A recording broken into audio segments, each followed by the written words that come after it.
the police chief lied on me. The police chief lied on you? Yeah, had me arrested. They were trying to bring all kinds of other false cases against me. I sent the response and I said, listen, bro, when I see you, it's on sight.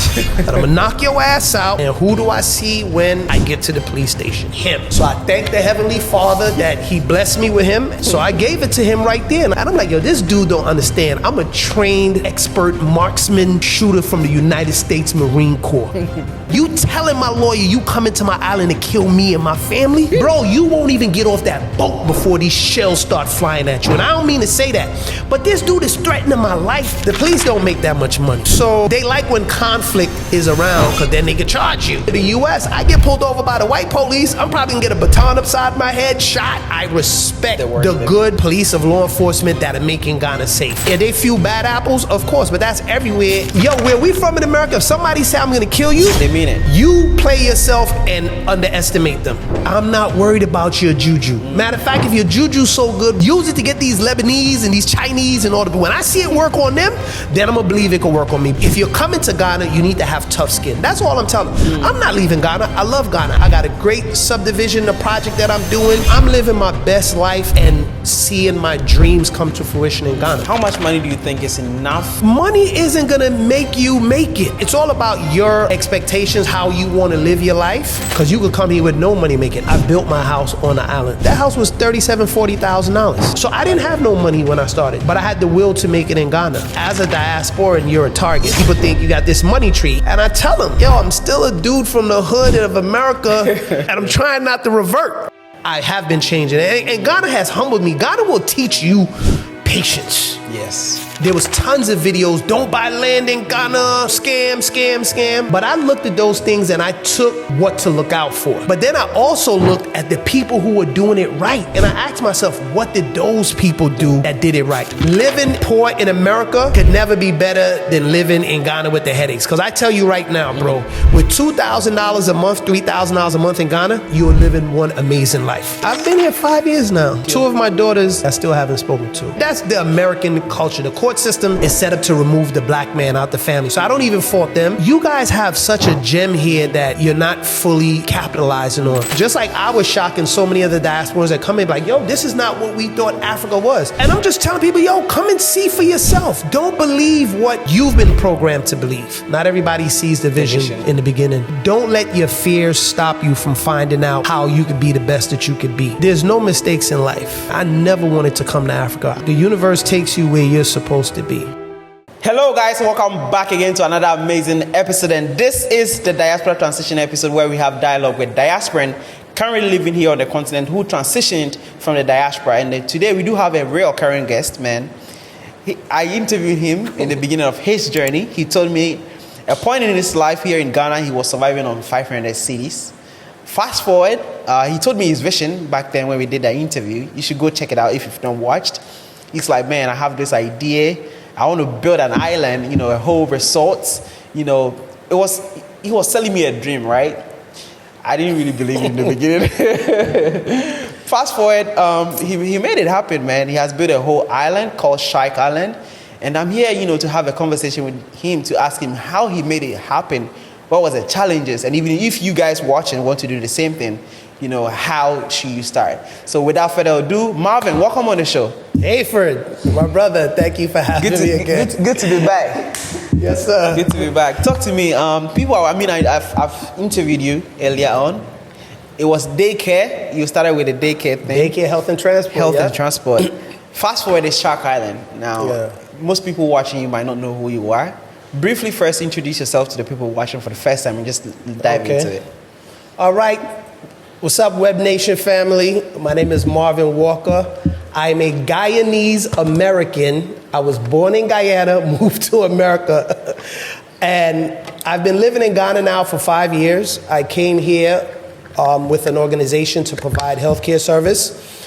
And once I got to Ghana, I fell in love with the place. And I decided that I really just wanted to live here. And despite the challenges, I weathered through the storms. And now I just share my experience so that those who are coming after us, could know what to realistically expect and prepare themselves mentally.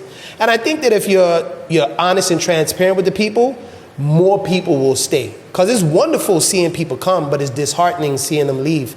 And we live the challenges that make them leave. So just want to let them know what to expect, how to prepare for it, how to deal with it, and then, they could experience it. But, that's a high level, introduction, Web Nation family, as to who I am. Guys, where we are currently filming is called Jendu Place. Jendu Place is a co-working space located in East Legon, very close to American House. If you move in, you have a remote job, you want to be able to plug and play, this is the place for you. They have a high-speed internet. They have electricity, so come, it doesn't go off. They have a solar on standby, so you can really work without, worrying about the lights going off. So yeah, check them out. Link in the description to locate them, the GPS to this place. The beginning of your journey, you started with a daycare. Talk to me about how you transitioned from the healthcare thing into building the island.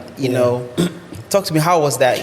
Yeah, so we still do the healthcare thing, right? We just had to pivot, rebrand the platform to something that's more resonating with Ghanaians here locally. When they hear daycare, they think childcare. So we still do it. Some of my nurses are still taking care of a few clients around, but it's not high volume, right? But we're going to relaunch here in another couple of weeks. But what happened with the transition, I was investing money into daycare, $70,000, $80,000. And I'm charging CDs. So I realized I'm not making no money because I didn't have enough volume. Even though the service was, a needed service, we didn't have the volume and we were learning the market. But while all of this was going on and while COVID was happening, I was going around looking for properties in my spare time. Everybody was, that comes here wants to own a piece of Africa. And so me too, I'm looking at different islands. I'm going to Akuse, I'm going to Akosimbo, and I'm going to Ada. And, I had a friend that was here. His name was Corey. He was from Barbados. So we clicked because I used to go to Barbados a lot of my summers. And Corey left, but he actually helped me get daycare started, right? He loaned me some money to get my first office space. And I've been sending this guy's message in WhatsApp, trying to get him, trying to repay him. And I even got a house for him, but he's not answering. I can't get in touch with him. So Corey, if you're watching Web Nation, holla at your boy, man, get at me. But when he left, when we were going through the challenges in Ghana, he was like a support system for me and I was a support system for him. And I really, hated that he didn't make it. He got so frustrated. What happened? He got frustrated. He left. He was like, man, I can't deal with this BS. Really? Some of the nuances of getting acclimated in Ghana was too much for him. And him, like several others I've seen, left. And he was like, yo, I can't deal with this. Buying land, fighting going through it. Yeah, you're like, I paid you. I got to fight for the land that I paid you my money for. Him in particular, he bought some land on the beach. And then one morning he's setting up his shop. He sees people just coming across and defecating in the water and on the beach. And he was like, yo, what's going on? Nobody told me this. So some of those things was, frustrated for him. And he left. He just left. Interesting. But he was a very good friend and, he's part of my inspiration. And he supported me and believed in me when, I was doing the daycare thing. Because the contract that I had that came here fell through. I had a really big contract with a very big organization. But because I didn't give them some chop money and all these things that I just didn't understand the culture. They just put me on Ghana man time, had me in a hotel for like 9 months. And then, so I had to launch daycare on my own because I wanted to stay. And, he invested the first seed money. So I was like, how can I help guys like him stay? So when I got the first island, I realized that during COVID, people were still building. So I'm like, yo, there's money in construction, right? Then I saw that people were still spending money for food and entertainment. So I wanted to create a property that filled those three spaces that I could now sell to people and say, here, own this part of the island. I've already got the land. I've already registered it. It's deeded. You don't have to worry about the wahala. Even though some is still coming, but we did all of the right things legally, so we're protected, but you're still going to deal with the nonsense. Yeah, we will dive into that. A bit. How long now have you broke ground for Shark Island? So when I first entered the land, I started building my home, and I started that November 17th of 2022. Okay. right? I think I got my title back like November 10th or something like that. So I immediately sold my 2 daycare cars, took the first money and started clearing the land and building my house. But I think we sold the first house beside mine in January, February of 2023, right? And The first house you built on the land? the first house other than my house. Okay. Right? The first sale was to one of my brokers, right? So she bought the first house, her and her brother, and then February to June, we were dredging and raising the level of the land because we're in a waterlogged area. So one of the concerns we wanted to address for people is that you don't have to worry about flooding. So we raised the elevation of the land, and then we added, 6 feet, a foundation underneath that to do that. So that took us about another 4 or 5 months to just dredge that big parcel of land. And then in like May, June, we started building those houses. And all of them are now shell and core completed. Our biggest completion is probably like 98%. We're just waiting for the doors and the shower glass to come in. How many houses on the properties now? So on the property now, there's 14 homes. 14. That are almost completed. 90% completed. I see. But we've sold out an additional 18, 20 of our condos, right? So that's the number. The community has 50 homes, but out of that, those are the homes that are sold. And we break ground on the condos this week, and we start building those. I think I've seen it. I've seen drone footages of it, and it's amazing. It's impressive looking at your journey. Now, it's not easy. I mean, you were talking about people coming to your land and trying to. Let's just talk to me about that experience a little bit and why you still keep going and not be like Corey, who's like, listen, I'm down with this and I'm going back to my country. So that's a very, very good question. Why I won't tuck my tail and leave like Corey and so many others, right? So there's a number of reasons. One, I have a wife. Something I never planned on doing was getting married, right? I have 2 beautiful children that I get to spend every day with, and I watch them grow up on this property, right? The next reason is, I've been able to own a piece of my ancestral land, right? Back on the continent. Those things are worth fighting for, and those are the reasons why every day I, persist in the face of adversity. And then also I know that nothing worth having comes easy, right? So, the biggest thing for me is having a family, and that I'm able to build something for my family, but also see them enjoying it, and I'm able to contribute. We've created over 200 jobs at different phases of our construction. There's some people who started with us a year ago, and I get to see how making this money impacts their life, right? Guys that would normally make 300 CDs a month because they're fishing, because we make it our business to employ a lot of the locals that the families that I bought the land from around there, and being able to give them consistent employment, and we pay way above what they would get if they worked in a crop or anyway.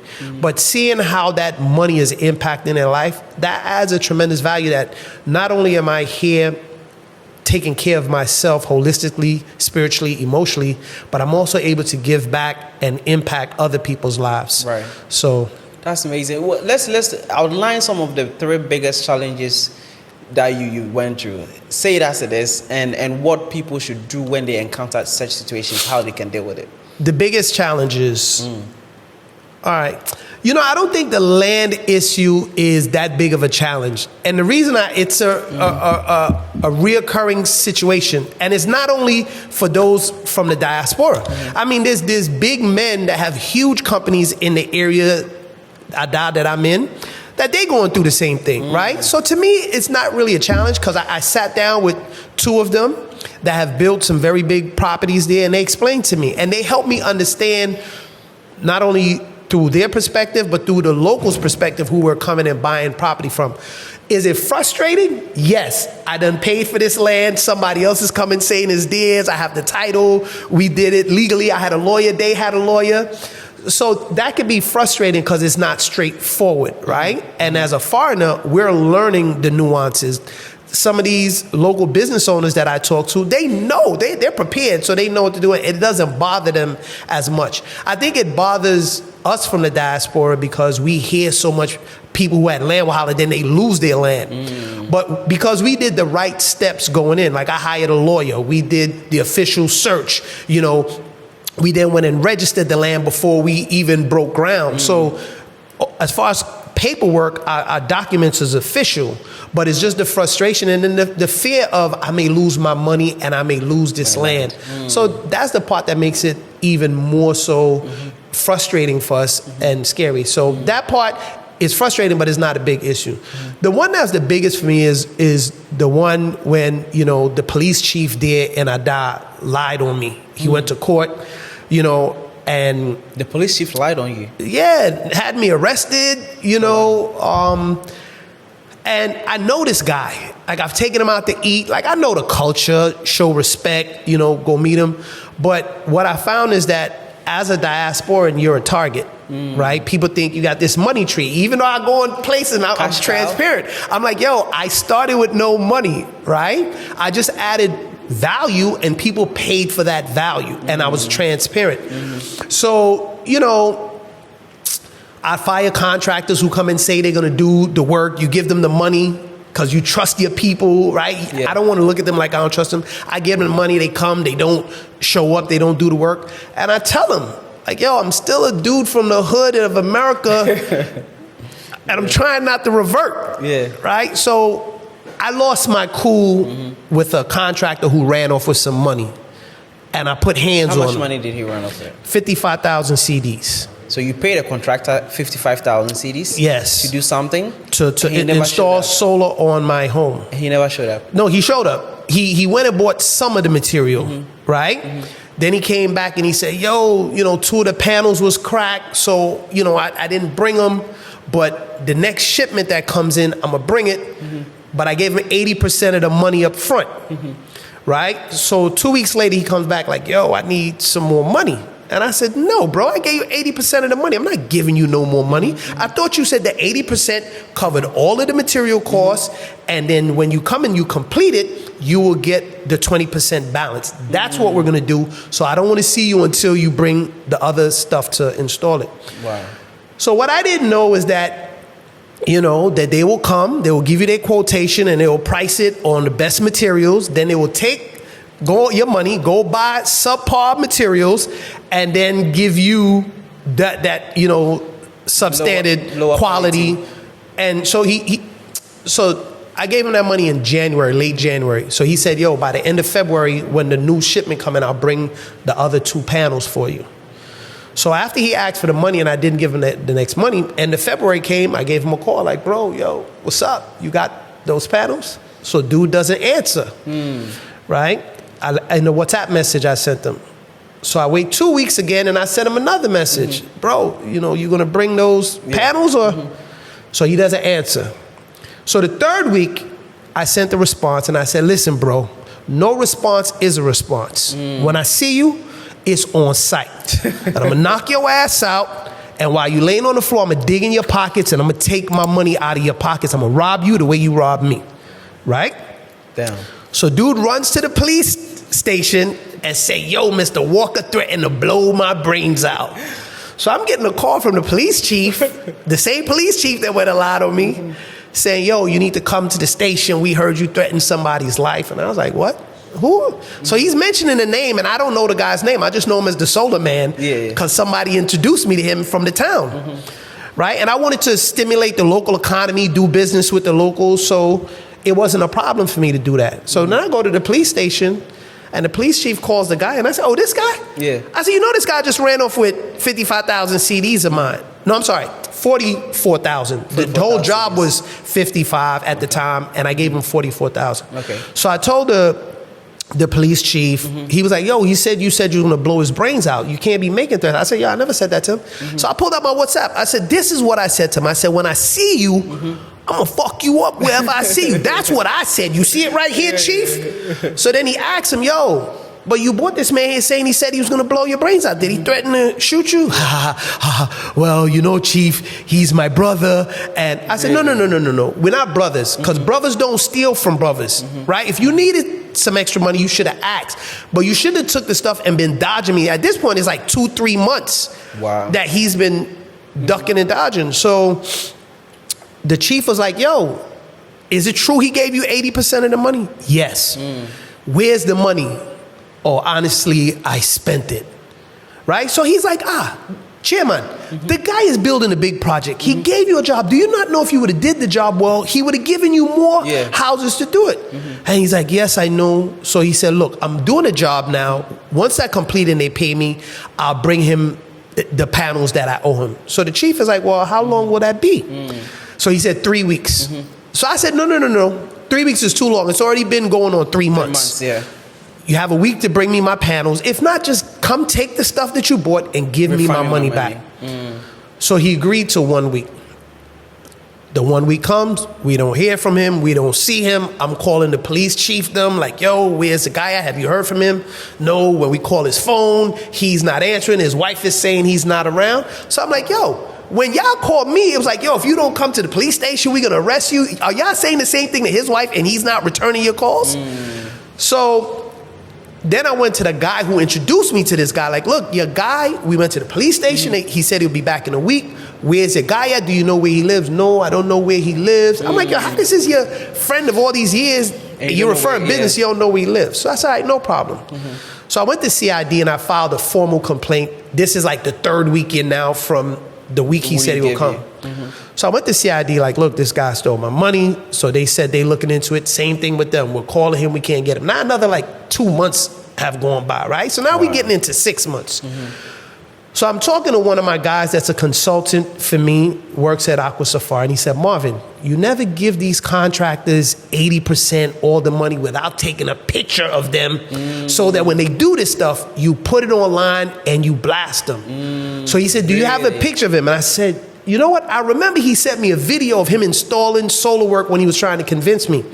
So I went and I paused the video at a still frame of him and I screenshot it and I started reaching out to TV stations like, look, we're looking for this guy. He's taking people money. He's not doing good business. I'm offering 10,000 CDs to anybody that could tell us where he lives. So then after they sent me the mock-up of the lower thirds and everything that's going to be running on the TV station, I sent it to him in the same number that the police is telling me when they call, they can't get him on. So the next day, I sent this on a Wednesday. So Thursday morning, I get a message from him, Chairman, why must you consult me with these things you're going to do? If you're going to do it, just do it. I have your money. I have your panels. Me, I'm not running from nobody. I'm right here in the town. But the police is saying they can't find him. Nobody knows him. So when he sent me that message, bro, it just made me boil. I'm like, yo, this dude is wrong and strong. I said, all right. Next day, I go to the police station, CID. I said, yo, how y'all can't get him, but I'm getting him when I send him this stuff that I'm going to start running this ad. I'm going to let the whole diaspora community know they shouldn't do business with him. He'll steal their money. How he's responding to me, but he's not responding to y'all. Y'all the police. So I walk out the police station and one of the police officers came back to get me again. She said, oh, you know, Inspector Rubin called back. He has something else to say to you. So I go back and he's like, yo, we just got a call. The guy he dropped your solar panels off at the charge station down the way. So I'm mad. I'm like, yo, I didn't pay him to take my panels to the charge station. I paid him to install it on my house. So I said, all right, let me just go get my panels. And I'm riding my 3-tire back to the town to go get my panels from the police station. And who do I see when I get to the police station? Him.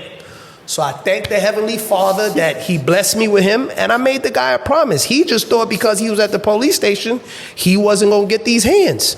So I gave it to him right there, and I told him, yo, when I make a promise, I keep my promise. And I told you when I see you, I was going to mollywop the shit out of you. So I did. Now, I shouldn't have. Because he got the best of me emotionally, and that was a poor decision. I'll be honest about that, right?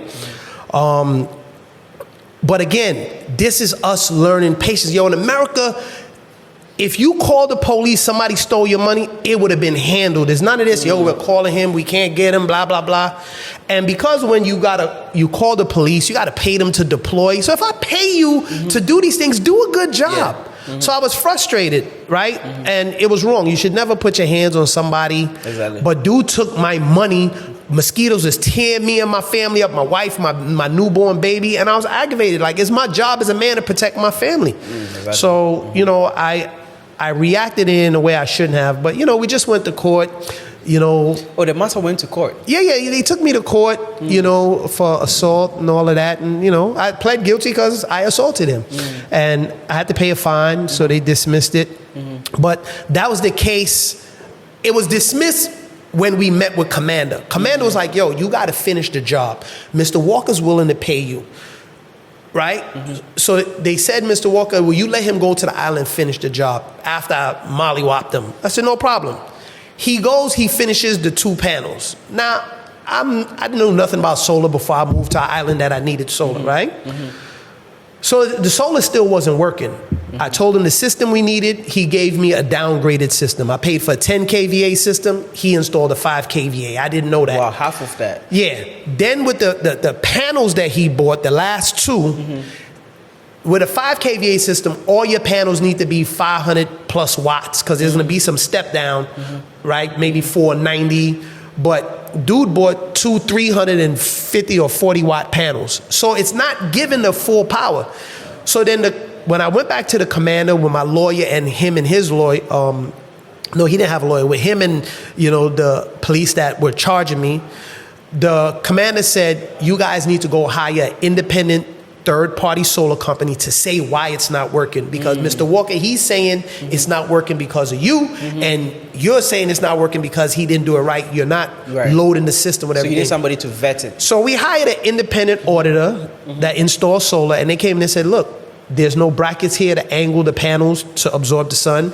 There's no volt regulator to stop your inverter from getting a surge and blowing out, which happened like 4 or 5 times. Wow. These cables that he used to connect it is not solar panel cables, it's regular wires. So they exposed everything. So the guy had originally settled this station at the police before it went to court.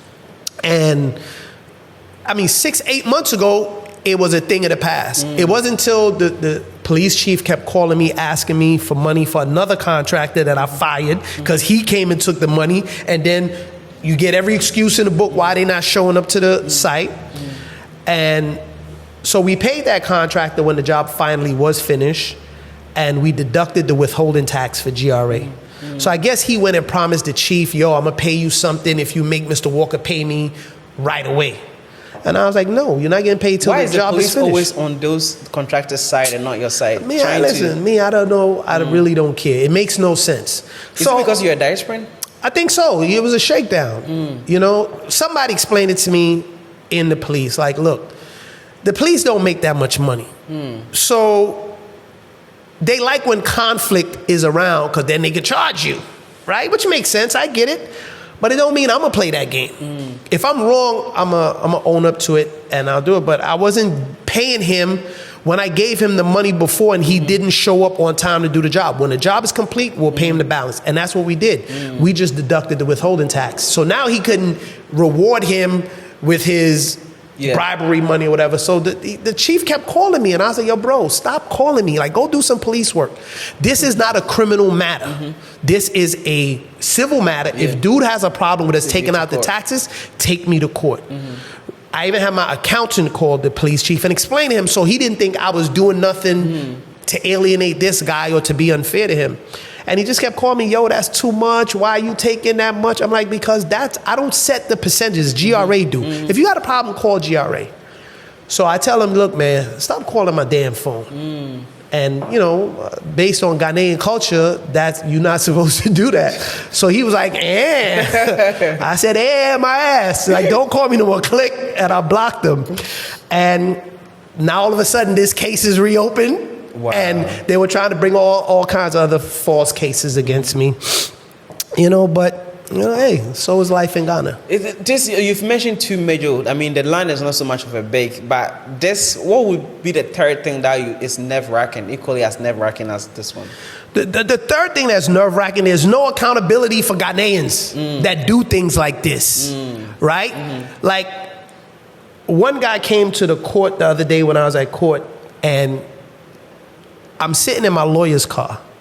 He's telling my lawyer, yo, I got 15 rounds of ammunition and a gun. Whenever I'm ready to enter Mr. Walker's land, and I'm like, yo, this dude don't understand. I'm a trained, expert marksman shooter from the United States Marine Corps.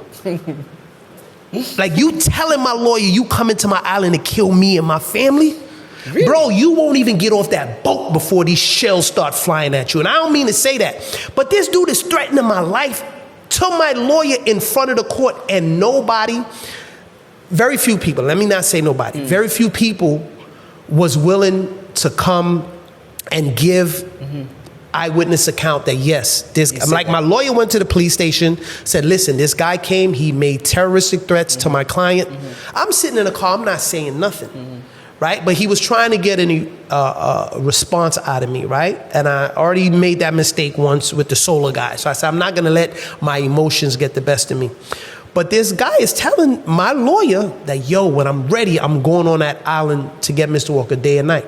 So what they don't know is, listen, bro, I go to sleep 5, 6 o'clock in the afternoon, and at night I be laying up on top of my house waiting. Like, yo, don't threaten my life. And they do that here so many times. My life has been threatened by the people I bought the land from. And then when I go and tell the police, yo, these people is threatening to kill me, nobody does nothing. Have you cross-referenced from other developers and other investors to see they going through something similar? Yes, I told you, they all go through it. They're big men. It don't matter who you are. Really? They all go through it. And when I sat and I talked to them, I realized, yo, it's just par for the course. And it doesn't mean you can't tell people, expect this. If you're coming to Ghana, you need to have tough skin. That's all I'm telling them. I'm not leaving Ghana. I love Ghana. I have 200% Ghanaian kids. You know, I got a wife. I got a great subdivision, a project that I'm doing. You know, I'm living my best life and seeing my dreams come to fruition in Ghana. It is an amazing place for people to come and relocate. But it's different. And if somebody could prepare you mentally, people will stand. I'm never speaking negative on Ghana. I'm not saying these things, you know, so that people wouldn't come. And even though I did an interview talking about this same scenario, and I got more calls for people wanting to come and buy. When people were saying, no, you shouldn't be saying you're having land issues and this, people will not buy. But I think it's good sometimes we say it because it gives a realistic view for diasporans coming down here, what they should expect so they can better prepare themselves. But I think it's very necessary because then, if not, they would just walk into is it landmines? You know, like landmines. Yeah. Be blown up everywhere. I mean, if you get a chance to like do things differently based on like the 3 inconveniences that you've experienced, what would you have done differently? If I could do something differently, what? So with the land issue, there's nothing I could have did differently. We did it right. We did everything correct, right? I even met with the chief, met with the clan in that area, said, look, these are our plans. We want to, you know, add these things. We want to support you guys in these areas. Ask them, what are your 3 challenging areas? Education, sanitation, and education, sanitation, and it was a Jobs? third. No, education, sanitation, and health care. Okay. So those are 3 initiatives that we're going to support, you know, the Ada community in, right? And even before I moved to Ada, I was given free health screens with daycare all around Ada and Kase area, right? So we've covered that ground, right? People have told me, yo, you need to go do a Durba, meet with the chiefs. They need to let everybody know we've blessed this project. So that is the next thing, right? But I work with the families. So I have no land issue other than, you know, the local people coming saying this is ours. But the chiefdom is, you know, handling our documentation, and they came in later. Because the part that I'm in is Volta region, even though it's on the big Ada side, right? Once you get in the middle of water, I'm on Volta. So that's all family land. There's no stool land there. It just happens that the stool is part of the family I bought the land from. So it was understanding that nuance. So as far as that, I would do everything the way I did. Hire a lawyer, do the site search, right? The title search at Lands Commission, and then just, go through that process of getting your documentation properly, right? And paying the appropriate owners. As far as the challenges with the police, I can't, that's out of my control. Then also sometimes I'll pull up to a checkpoint, and when I first moved here, it used to bother me that, the police is always asking you for money. But as a civil servant myself, serving in the military, I realize that the police here are doing, great work. They standing out in the sun and the heat. So sometimes I go to the checkpoint, I get them 20 CDs, I get them 50 CDs, 100 CDs sometimes, right? Because there's several officers, buy y'all some drinks, some water, because y'all out here making Ghana safe. That's why Ghana is one of the safest countries. So I was told that word travels that Mr. Walker sometimes give a nice, I don't get 5 CDs, 10 CDs, so, But I respect civil service. And then my wife's mother and father, they had CID. So I have to, her mother, when I first was telling her about how I like Ghana and that I now give money to the police, at first it was an issue. She's like, you're part of the problem. You never give money to the police. And I'm like, these people are out here doing a good job. And when if you don't, you become the enemy. Well, that too. I told her, I said, Madam, have you felt the pressure when they pull you over these checkpoints? Don't tell me that we shouldn't give them no money. So, and then contrary to the U.S., I get pulled over by the white police. I'm probably going to get a baton upside my head, shot. So if I got to give my brother and sister some money for some water, so I'm still going to do that because I respect the good police of law enforcement that are making Ghana safe. And these guys are out there doing a good job. Are they few bad apples? Of course, but that's everywhere and in every industry that you go. So I can't change nothing about that. The only thing that I could change is the areas that I have control over. And like I said, I won't lose my cool no more. I'll try my best not to put my hands on nobody that run off with my money, but it's kind of hard. It's kind of hard. The police is the next time. But I'm working on it. But they'll run off with your money too.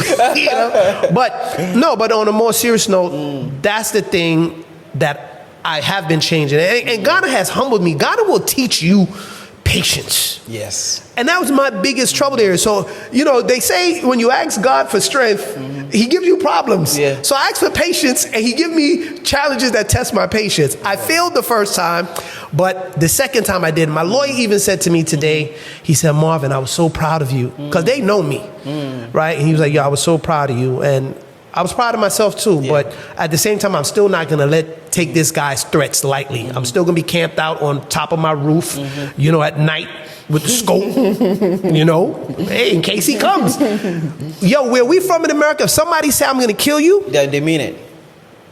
You play yourself and underestimate them. That's how most people get it. You underestimate, and I'm not thinking just because these are small guys living in the village that so they can't. No. Have you worried about the voodoo thing and the juju things? You know how people down here, they don't do the gun thing, but they do the... Let me tell you something about juju. I tell you already, I'm from Guyana, right? Yeah. We got a thing called obia. Y'all call it juju, right? Listen, man, if I ain't did nothing wrong to you, I'm not worried about your juju. Matter of fact, if your juju's so good, why you use it to get these Lebanese and these Chinese and all the... When I see it work on them, then I'm going to believe it can work on me. But the God that I serve, are you listening to me? Yeah, I'm listening. The God that I serve is going to protect me from that. You can't tell me that negative energy is going to conquer good energy, right? And if that is the case, then why do these people that have the ability to use this power not use it for their betterment? If it works so good, Juju man, give me some good ideas that I could add some value that makes me a lot of money. Juju man, give me some, some trinkets that I could use. So listen, I'm not worried about no juju. I like that. You're a very strong-headed person, and I think Rash said it, you're a fighter.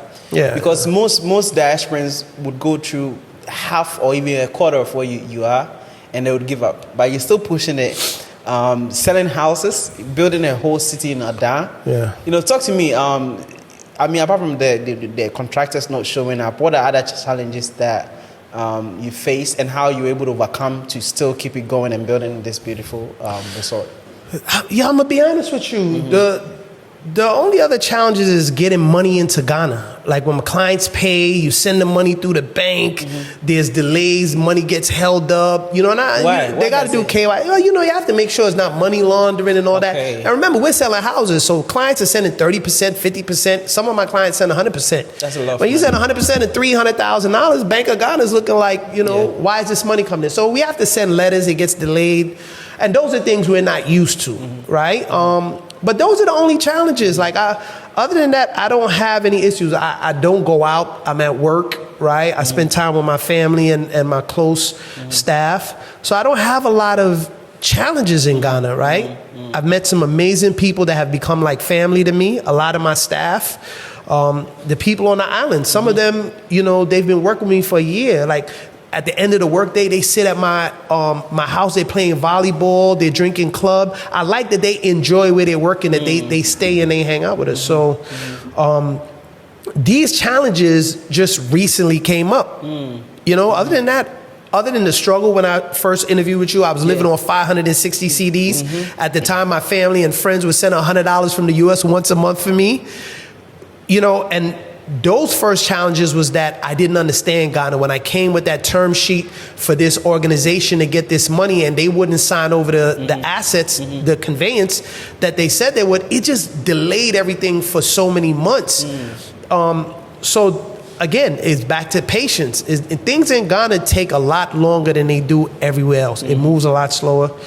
So that's been my biggest challenge, is like when you want to live your best life, and you need money coming in, and you first move here and things haven't already been set up, the delays and the struggle that you have to go through, those are the challenges. And that's why I created this community, so that people could do it ahead of time, right? In the Marine Corps, we had a saying, proper prior preparation prevents piss poor performance, right? The 7 Ps. So my goal is to help people buy a income generating piece of real estate, so that when they do make the transition here, they already have a vehicle that's bringing in money for them. I like that. Now, what would you say to people, like, I think I've had even Americans, Canadians on the show, that they try to convince their family to come down here, and then they would see an interview or a bad experience about something, like they would rather be poor in the US, UK, than to move to the continent to embark on a journey or even owning a property. Now, I know your sales departments speak to people on a normal daily basis in the diaspora, trying to, you know, get them to move down here, live a comfortable life. What would you say has been some of the things you've heard, or what would you say to people with that kind of mindset that I don't think Africa or Ghana is good for me, or it is the future, and I would rather live in the UK, US, or Canada, you know, till I die or something like that? And there are people who just look like you and I. So what I would say to those people is absolutely nothing. Because those people are only looking for something that supports their belief system already. So I wouldn't waste my time talking to people that only focus on the negative, right? For me, like, even when I engaged in buying my land, there was tons of videos, don't buy land in Ghana, you know, scam. But I looked at those things and I took the information, what to look out for. But then I also looked at the people who were doing it right. You know, doing it wrong is not the only way. There's people who did it right. And I asked myself, what did those people do that did it right? So I learned from the people who had negative things to say, that made mistakes. And what I learned is that those people don't get lawyers. They trust the person, the driver. No, the driver that's driving them around. Oh, I got some land for you to buy. And then they give cash to that person, right? No. We have a lawyer. You better have your lawyer. Our lawyers are going to communicate. We're going to do our searches, right? So I look at the people who did it right, and I emulate people who have what I have and are where I want to be. So I want to talk to the people who are like, okay, I'm curious about moving to Africa. I know that there's some challenge. What do I need to look out for, and how do I circumvent it? I want to talk to the people who have a solutions-oriented mindset, right? Because those are the people who are going to look for the positive reasons as to why they could make it here, and they're going to see the value in that. And the thing to them is that, listen, it can be done, and it can be done right? You just need a proper strategy. And you need to get consultants, lawyers, and advisors, right? Any one of those 3 categories can support you and help you do it correct. Because there's tons of people here that are doing it correct. And all of those people still have challenges, right?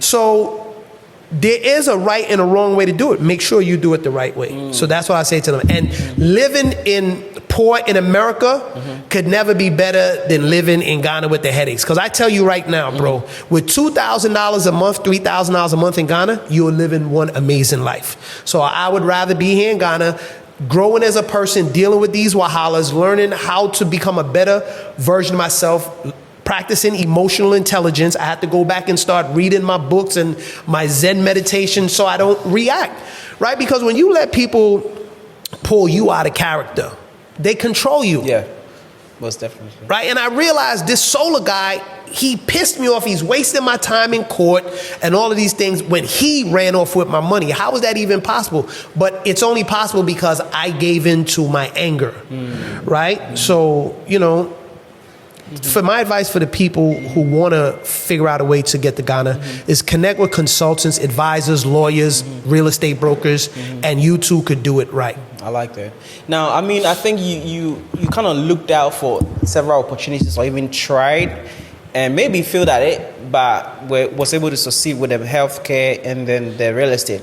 What would you say are some opportunities that you've identified down here? You might not have necessarily tried to dive into it, but you think people watching this video coming from the diaspora might be able to, you know, capitalize on it or even, you know, invest into it? That's great. You know, Ghana is filled with tons of opportunities, right? You know, it's the, you know, emerging market, right? Africa as a whole, right?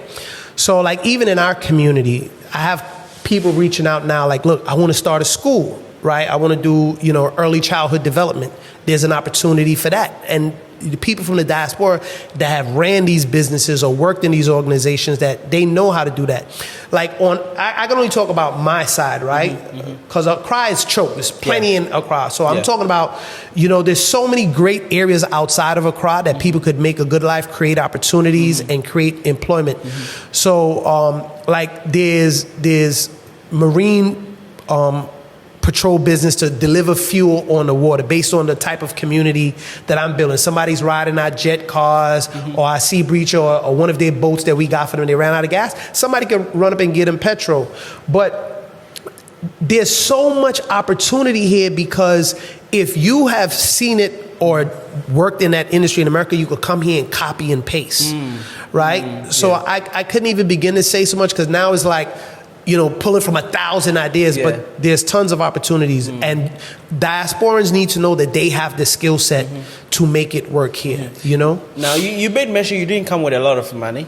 No. But fast forward, look at what you've been able to develop, right? Will you advise, I mean, look, how much money do you think is enough for someone to get a fresh start coming to Africa, Ghana?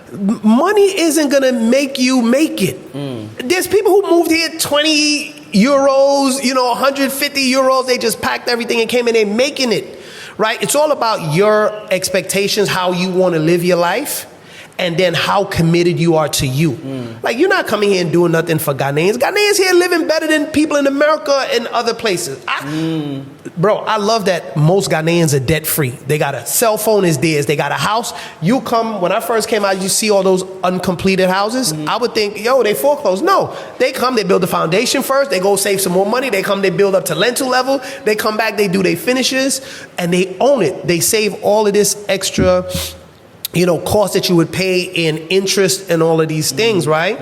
So Ghanaians really live a better quality of life because they don't have the anxieties that you have when you have all this debt and your phone is ringing every month asking you, you know, for that money. So, you know, you could never live a better life outside of America, Ghana, in the U.S. if you're here making decent money. And again, with $2,000 to $4,000 a month, you living way better than you could live in America, in my opinion. You know, but also my standard of living for myself is not unrealistic, right?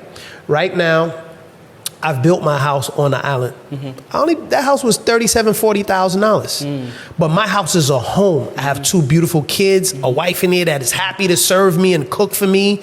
You know, we have the most memorable times there. And I'm happy in that house the same way I would be happy. I've owned, you know, $100,000, $1 million homes in America, right? But all of that stuff was rented, right? Here in Ghana, I really feel like it's mine. And the people that I've seen here in Ghana, I've seen some wealthy people. I've been in the communities in Ghana. You see their house like, whoa. So once you you determine your level of living. There's no standard of money. It's how committed you are to making it work for you. I made a choice to be like, I'm gonna make 560 CDs work while I was looking at opportunities that I could add value so that I could earn money, right? But there's people that 560 CDs in Ghana, oh, Charlie, no, we can't make it, I'm gone, right?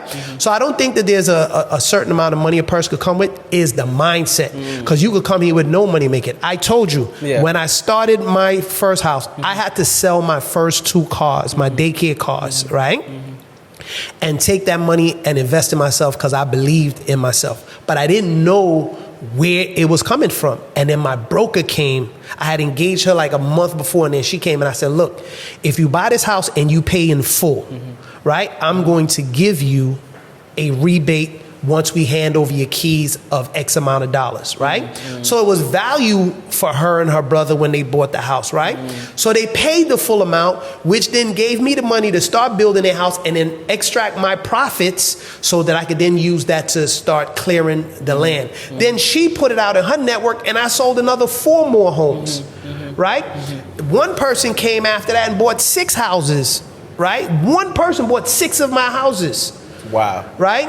And then I took the profits from there, and some people, we'd give them incentive if you pay in full. So for me, it was figuring out what value can I give them to make them want to give me, you know, the full amount so that I could have access to my profits. And if you become creative like that in offering more value, then people will gladly give you what you want.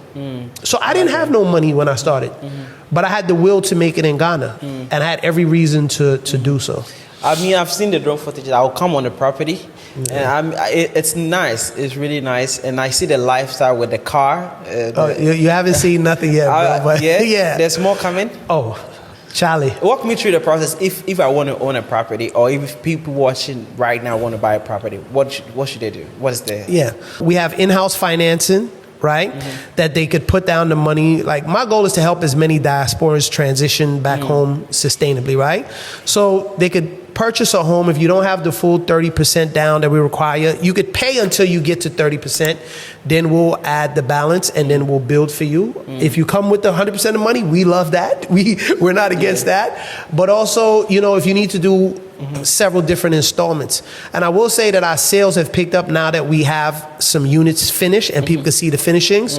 We're selling units a lot faster now. And I think that once we do that and we open up at the end of next month, right, you know, people will say, okay, I get it now. Not everybody sees the vision, in the beginning. Now, if 100% is made for that property, how quickly can you get it ready? Okay, so we put in our sale and purchase agreement or a sublease agreement 12 months to build the property. 12 months? Yeah. That's a year. Yeah, but we really, in our experience in building the homes, we get a home done in 6 to 8 months because there's always some delays, right? And I've never been a developer before, so I'm learning these things as I go. So I've learned it's better to under promise and over deliver. So we're gonna put 12 months even if we're 2 weeks away from finishing your place, because you never know what could be a delay in Ghana, right? But most of our homes we finish within 6 months, and I'm happy to say that. And if you go to our Instagram page, you'll see a lot of our clients, they come from the US, UK, think they're surprising us, right? Like, oh, I know they're not building my home. And when they get there, they're so happy. And that feels good to me because, one, you trusted me, a new developer, to deliver for you. So I make sure that we, you know, fulfill on our promises. But when I see people come from outside UK, US, Canada, and they're like, wow, like I'm really happy with this property, I feel really good. Who is like most of your buyers? What's their demographic? Yo, surprisingly, 80% of my buyers are Ghanaians that live outside. Really? Yeah. Oh, wow. Right? And then, you know, I have some amazing people from Eritrea and the Netherlands. I have some people from the UK. And then I have a small amount from the US. Not too many of my clients are African Americans. What? Yeah, most of my clients are Africans from different African countries or are living outside. And, you know, maybe like 10 of them are... 10 of my clients are African Americans. Why? I don't know. I thought that's who I was speaking to. But no, you know what it is? Yeah. I do know. the homes, Africans are used to buying off plan, and they understand Ghana, right? So they give us more grace and more trust than an African American. They need to see the house finished, okay, and they're okay with paying full price, but they're not gonna come in off plan, like, you know, unless it's that's not how you guys do it in America. No, it's not how we do it in America. You buy a house and you put the key in and you go in, right? Oh, wow. There's a very small percentage of us that will buy the land and build a house themselves and all of that. Interesting. Talk to me about the type of houses you have, how many rooms and stuff like that. So we have our 3-bedroom beachfront units, right? Which is my favorite for various reasons. The first one is that, you know, the big sliding glass windows. I mean, in that area, the breeze is so amazing. When you open those sliding glass windows and you feel that breeze going through, but they're 1,815 square feet of interior living space. And then with the rooftop deck on the beachfront, nobody could build up. But you have the rooftop deck, 1,803 square feet. And then each home has a pool in the front. Right, the private pool. So when the owners come, they stay there. They don't have to, you know, fraternize in the public pool that our day visitors are coming to do that if they don't want to. Okay. Right, and so the 3-bedroom is right at almost 4,000 square feet, indoor and outdoor living space. Then we have our 2-bedroom beachfront units, which are 1,550 square feet, right? Indoor space, and then 1,500 and like 40 rooftop deck, and then you have the pool space in the front, and then the space in the back for the beachfront, right? And that unit, what I love about those have the bigger bathrooms, right? Okay. And you know, I see when the women come, they're like, "Yo, I love this bathroom." And you're like, "Oh, women really are big on their bathroom and their kitchen space, right?" So you're learning what makes people tick in their personal homes, right? And then so those are our 14 beachfront units. We have 7 3-bedroom and 7 3-baths, right? And those have the most amazing view, but the price is more, right? How much is it going for? So our 3-bedroom right now is $299, and our 2-bedrooms are now went up to $254. Okay. Right. So $254,000 for the 2-bedroom, $299 for the 3-bedroom. And let me say this: when I started selling those units, I started way below market value. Even now, our price is way below. If you look at homes in Ada at the same price point, they're starting at $408,000 and up, right? So a lot of our owners who bought early, they also get the appreciation value for when the community is done. So they bought it off plan now. They can even sell it if they want. Yeah. We allow you to sell your property and all that. We want you to sell it to us first. Give us the first, you know, offer refusal. But you know, you can sell your home, and then the next is the 36 units in the story buildings in the back. So we have 6 buildings that have 2 apartments on each floor, right? So you have 2 on the ground floor, 2 on the first floor, and 2 on the second floor. And of course, we have a rooftop bar and a rooftop pool for the owners who live there. For the same reason, when you come to your property, you want to have privacy, you know, to get away. And those are 1,550 square feet, 2-bedroom, 2-bath, right? The beachfront 2-bedrooms are 2-bedroom, 2.5-bath, right? So that visitors don't have to go into your room to use the washroom. But the condos are just 2-bedroom, 2-bath, right? And those units, the ground floor right now, until the end of the month, they're $139,000 for the ground floor, because you don't have as amazing view as you do on the second and the third floor, right? Then the second floor is $154,000, and then the third floor is $179,000. But once we finish all the beachfront units, those prices are going to go up, because again, we're increasing the price as we have more success, so that we get to the market value, right? And I'm a new developer. Again, people didn't believe in me, so I had to sell homes a lot cheaper in the beginning, and cut my profits down a lot more, right? But it was worth it in the long run. If someone is investing into that property, how many months, years do you think their ROI would you know? But that's a good question. So with our 2-bedroom and our 3-bedroom beachfront properties, we do projections at 60% occupancy, right? So within the first 2 years, based on the price that they could rent those, based on what the market dictates. We didn't create the market was already there. Aqua Safari, Treasure Island, Peace Holiday, Camp Cheche, all these amazing places in there, they've already set the price, right? So we just come in and then we price ours competitively. And so our 2-bedroom beachfront units, within 2 years, they could recoup their out-of-pocket costs for their home. So we showed them the first 10 years, and I think we could share that with you for anybody that wants it. They could see that within 2 years, I'll make back my money that I spent on this home, and then within 10 years, this is how much I'll make. And we sublease our, 50-year lease. The first one is for 50 years, and then the second one is for 49. So you have 99 years, right? Elaborate on that a little. 98 now. So when you're a Ghanaian, you could only lease a property, not buy. You lease land for 50 years. And then what I did was then you renew it. So what I did with our agreement with the family we bought it from is we put an automatic renewal for the next 49 years. Okay. Right? Okay. So that's how we have 49. But we've been on the land 1 year, so now it's 98 years left to lease. So we sublease that to you. So if you buy a property from me, I just sublease my lease. Now I'm the head leaser, and you're the subleasee. So now you have the same 99 years without having to go through registration and all that I had to. We will still register your unit in your name, but we do that after, and it's from me to you, or from our company to you. Let me stop saying me. It's not an entity. Yeah. I mean, let's talk about the fun and games part of the whole island. You brought a whole jet ski. Why was that relevant though? Why was the jet cars? Yeah. So our Ghanaian brothers and sisters always want to leave Ghana and go to America, UK, Dubai, and these are great places to visit. But you guys have such a gem here that you're not fully capitalizing on. We don't realize it. Yeah, and what I wanted people to see, just like I was shocked, and so many other diasporans that come in like, yo, this is not what we thought Africa was. I wanted to show not only the diaspora what Africa really looks like, those that haven't mustered up the courage to come yet, but also the Ghanaians who are here to say, look, this is what y'all have. If you just add a little bit of creativity, you don't have to go outside. People would leave here to go to Dubai to ride the jet cars. Yeah. So I called the company and said, look, I want the exclusive license for West Africa. And I bought the first 8, but I'm buying a total of 40 within the first year. And then now every property that we sell, the jet car comes standard with the property.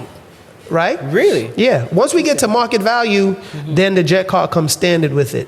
So that people could now leave their house, jump in the jet car, ride to the shopping center, buy some ice cream, get some coffee from, hopefully we could get, Star Bites and these people to rent some of our commercial space and bring Star Bites to Ada. So when you leave your house, you jump in your jet car, and instead of driving on the road, you're driving on the water. So I thought that was fly. And I'm a big kid. I like adventure water sports.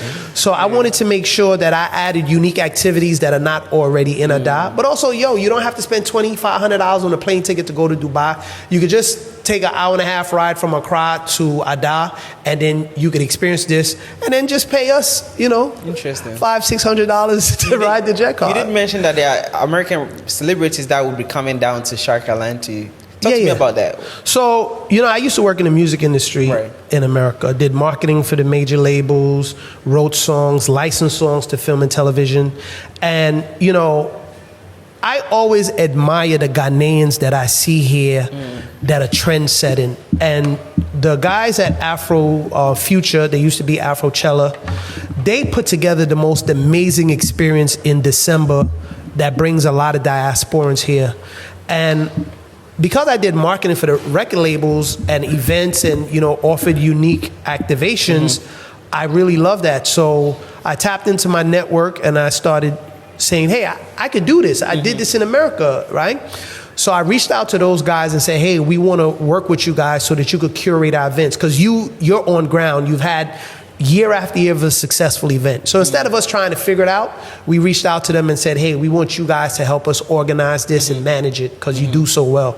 But I think that they put together the best engagement for the diaspora to experience Ghana. And because I have relationships with people in the music industry and other people who have their network of clients. We wanted to do that on a consistent basis, right? So that people don't have to wait till December. And the reason being is, plane tickets are high as giraffe's ass in December, So everybody can't come in December. Then also, everybody don't have vacation time in December. Some people off in March, April, January, right? So we wanted to do a much scaled down version. If we get, for me, my personal goal is if I could get 3,000 or 4,000 people to visit every month, and I bring some celebrities from the States, a celebrity or two from Nigeria, a celebrity from Ghana, and we all come together and celebrate our Africanness, And again, I just really love the way that the guys at Afrofuture have done that. So I reached out to them. Like, that's what the diaspora needs to know. You don't have to come and try to figure out everything. Tap in with people who have already do it and connected. So working with them, we want to bring more celebrities so that you can come there now. They bring their fan base. They see our real estate. Like, oh, I didn't know Ghana had quality real estate like this. Is this nice? Yeah, because you're not coming to find out. But now that you're here because you wanted to follow Rick Ross or you wanted to follow Lil Wayne or, hopefully we could get Drake one day, right? Then now you see what Ghana has to offer and, just do our part to help our other brothers and sisters that are helping people see, like you guys. I don't know if y'all know how powerful your platforms are. Y'all are showing people the real that we never got to see. So our goal is to get to where every month we're doing an event, and it's not huge like Afrofuture that brings 100,000 people in December. No, 5,000-10,000 people come experience our unit. Because if you have 5,000 people that are taking video and sharing it on their IG, and each of them got 2,000 friends. Come on, you're getting 1 million views. And that's the goal, right? It's just to show people that Africa is fly as hell too, right? And for Africans, y'all already know that, but people in the diaspora don't. I did it. I like that. Send a message. If you have a final message to people watching you, seeing what Shakanland have done, what you've been, your journey, what would be that message to people? Yeah, so my message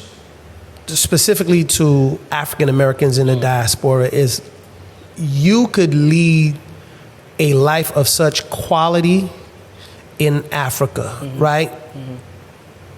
Don't let your fears stop you from finding out how you could be the best that you could be, right? I've had some great experiences in America, like being in the Marine Corps was one of them, right?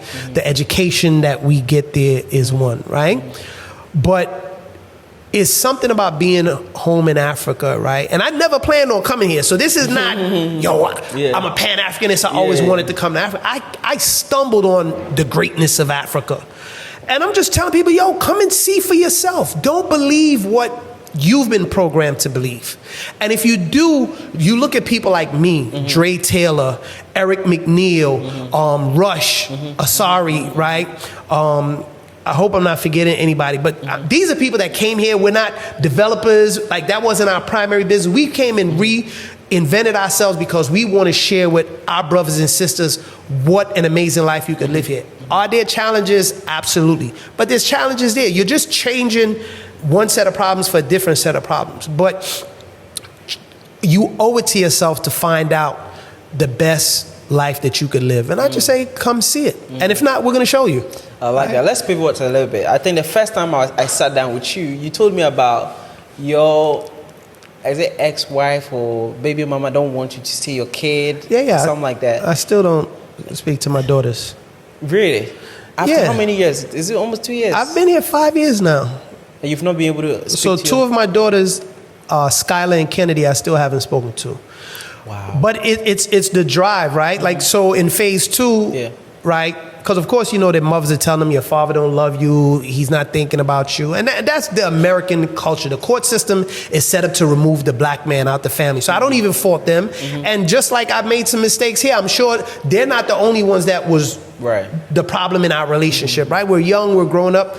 However, in my communities now, all of my kids have units named after them. You got the Kennedy, you got the Skylar, you got the Javon, right? So what I'm building is for them. I tell people, like, my wife is a Ghanaian. She owns the company. I'm just the person that works for her. I'm enjoying working for my family, right? But I'm building something that is theirs. It's not for me. I've experienced all the fly stuff I wanted to do in the music industry, but Africa affords you that opportunity, right? So to those daughters, hopefully, you know, you guys keep inviting me on your video, and they're old enough to where they're watching YouTube, right? Because my 2-year-old, she's always on YouTube, Miss Rachel and all that. But hopefully they see this video and they know I'm thinking of them and I'm working for them. And once they reach of age that they could say, hey, mommy, I want to hear daddy's side. I want to go. And I'm a product of that, right?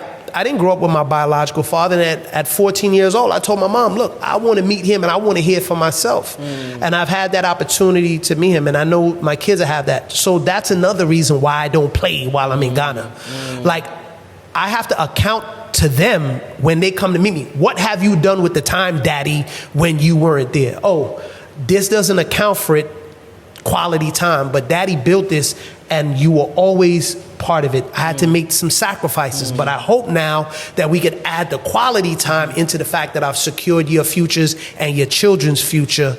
But now let us build on where we left off. Because they know me, I've seen them, but you know, unfortunately, you know, the mothers haven't gotten to the point where they want to let me talk to them. One in particular tells my oldest daughter, who's like, I want to talk to my sibling. Oh, do you still speak to your father? No, well, you can't speak to your sister if you talk to your father. Right? So I know it's not going to happen until they're of age that they could come on their own. But, you know. Do you have any regrets? Regrets about what? Everything. Your journey, moving down here, everything. You know, listen, there's no mistakes in life. Right? The universe takes you where you're supposed to be. Again, I never wanted to come to Africa. I was in a legal battle with a company that replicated my business, cost me boatloads of money, and I was destitute, right? And I'm trying to fight, and my operations manager kept saying to me, I forgot his last name, Barry Sanders, but he was like, Marvin, you need to go to Ghana. And the first time I was like, bro, I'm not going to no Ghana. Like, what are you talking about? I ain't never thought about going to Africa. No, I'm fighting because I'm a fighter, right? And I was looking at islands in America. When I had my contract, I'm going to Belize, I'm going to Aruba, I'm looking at islands, right? So in my head, I'm by one island, I'm gonna build a house for myself. That was my plan. And there's a saying that if you ever wanna make God laugh, tell him your plans. So finally, after getting beat down by this big corporation and realizing I wasn't gonna get no wins, big fish eat little fish, I said, all right, let me go to Ghana. And one of the ladies who had a contract with me, she was like, Marvin, I can't watch the white man do to another brother what we've seen. Let me pay for you to go. Just listen, go see what dude is talking about. And she paid for my ticket. So I built her a house at Shark Island as my thank you, because she was one of the people that was sending me $100 a month. Her name is Monica Chapman. Right?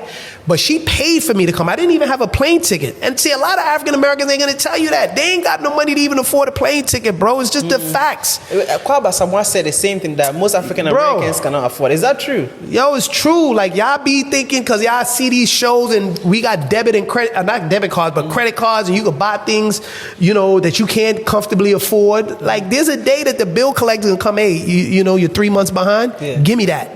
Damn. So most people don't have money to buy a plane ticket. On TV, we see the chains, we see everything, man. What are you talking about? I hear you. Most of them chains be fake too, right? Yo, but no, man, it's like, yo, it's fake, man. It's propaganda, and people want to come, and you'll see it, and you join some of these groups. Yo, I want to come, but I can't afford a plane ticket.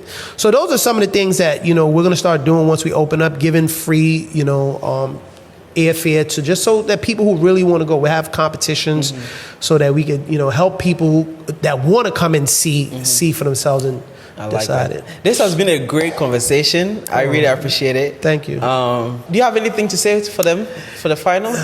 No, I want to thank you for always giving me a platform to talk about my experiences, you know, in Ghana.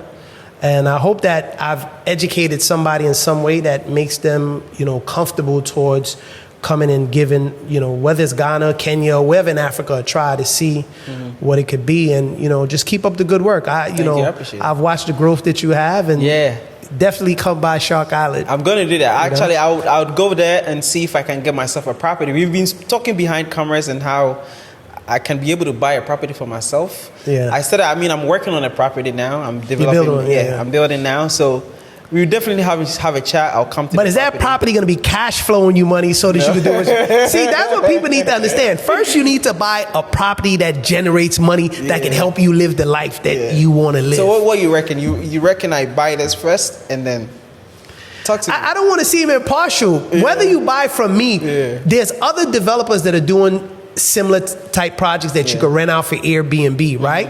But you have to look at the location. The number one rule in real estate is location, How location, far are you location. from Aqua Safari? I'm like 4 minutes on a pontoon from Aqua Safari. Let's say 7 minutes. 7 minutes. Right? Most people come right now and they come through Aqua Safari, they take the pontoon and they come to our island. But Aqua Safari, right? Go to their website and look at what they charge for a 2-bedroom unit on the beachfront, right? Then look at a 2-bedroom unit that you could Airbnb in Accra, right? You could rent that unit for $250. In Ada, you could rent that same 2-bedroom unit from $1,000 to $1,300 a night, right? And I'm telling you, I listen. Aqua Safari is one of the reasons I moved to Ada. I love that place. I got my own place, but I'm there almost every day, right? Because it offers a different vibe, right? It's serene. Their audience is more professional and stuff. Like different resorts have different feelings, but you know, Ada is one of the most amazing places that I've visited and I've lived, and I don't even like coming to Accra. Really? So after this interview, you going back? Oh, I mean, the driver's waiting outside. We going back to Ada. Yeah. I'll come to you, come to the property, come take a look, buy some property. Guys, thank you so much for watching. It's been an amazing one. Like the video. YouTube said 80% of you guys watching, love the video, but forget to like. Respectfully, please, like the video, share to friends and family. Our goal this year is to reach 100,000 subscribers. And guys, just help me get there, right? We can do that before June by you subscribing. Imagine episode that we air every week get 20,000 viewers instantly. Yeah. If 90% of you guys can subscribe, each episode, we have 4 episodes in a month. I can reach 100K by June. Help me out. Unless you don't like it, though. No, you're so consistent with your content. I told you, I started a channel. I'm too busy to. So I'm like, I respect you guys, you content creators, because you have to come up with new ideas, be where you need to be to do it. So, you know, they do a great work. You're one of my channels that I'm subscribed to that I always go to see what's happening, who's doing what. So, you know. Thank you. I appreciate it. Definitely like, share, and subscribe to Webnation. And we're going to do something where we give away something to new subscribers. For sure. When we open up. Yeah. We'll do that. Let me know. Yeah. Let me know. Reach out to them, you know, contact them, link in the description. Their website is there, contact information. But remind you, tell them you're coming from Webnation Africa so they know what time it is. You know what I'm saying? So thank you so much for watching. It's been an amazing one. Without further ado, let's say bye-bye to them. All right? Peace. See you guys later.